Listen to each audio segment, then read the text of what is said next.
j'ai fait un texte là-dessus dans le livre qui s'appelle « Le ministre et le bouffon » où je trouve que la réaction de Manuel Valls, elle a été un peu disproportionnée, qu'il y a eu un moment une espèce d'hystérisation et que je trouve que ça a libéré la parole antisémite.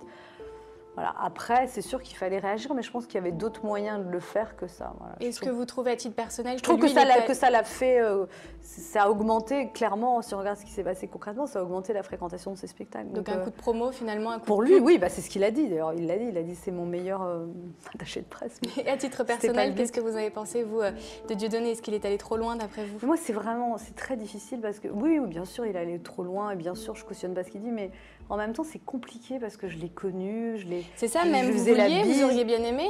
J'ai lu qu'à 10 ans, en 99, vous aurez plus de 10 ans, même vous auriez bien aimé faire un duo avec lui. Donc c'était un humoriste. Ah oui, mais c'est quelqu'un qui est extrêmement talentueux. Même tous les humoristes le disent, c'est un des humoristes français les plus talentueux. Il a produit un nombre de spectacles incroyable quand même.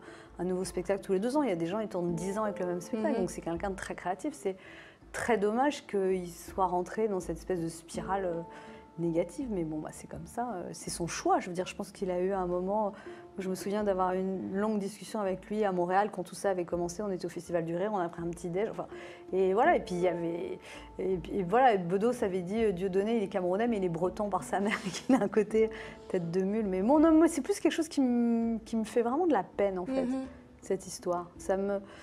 Ça m'a glacée, en fait. Ça m'a glacée par la teneur de ses propos, ça m'a glacée par l'espèce d'opprobre qu'on lui a jeté. Mais encore une fois, je cautionne pas du tout. Voilà, je sais pas, tout ça m'a mis extrêmement mal à l'aise. Et à un moment, il voulait, les chaînes d'infos voulaient absolument avoir les réactions d'humoristes. Et on était tous aux abonnés absents, vous avez remarqué personne, parce que c'est très compliqué de s'exprimer là-dessus. Enfin, je sais pas. Et puis surtout quand c'est quelqu'un qu'on connaît, qu'on a connu, qu'on a aimé. C'est difficile de prendre position. Ouais.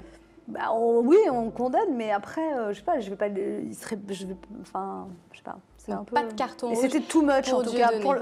Non, mais ça a été trop. Ça a été trop. À un moment, tout le débat tournait autour de ça. Enfin, c'était excessif. Mais je pense que voilà, dans cette fable que j'ai mis, le ministre et le bouffon, et ça se termine. Et je dis voyons, j'explique comment tout ça s'est passé. Et je dis voilà comment, croyant bien faire, un ministre transforma une petite tumeur de misère en gros cancer. Quelque part, je trouve que ça a fait grossir les choses, quoi.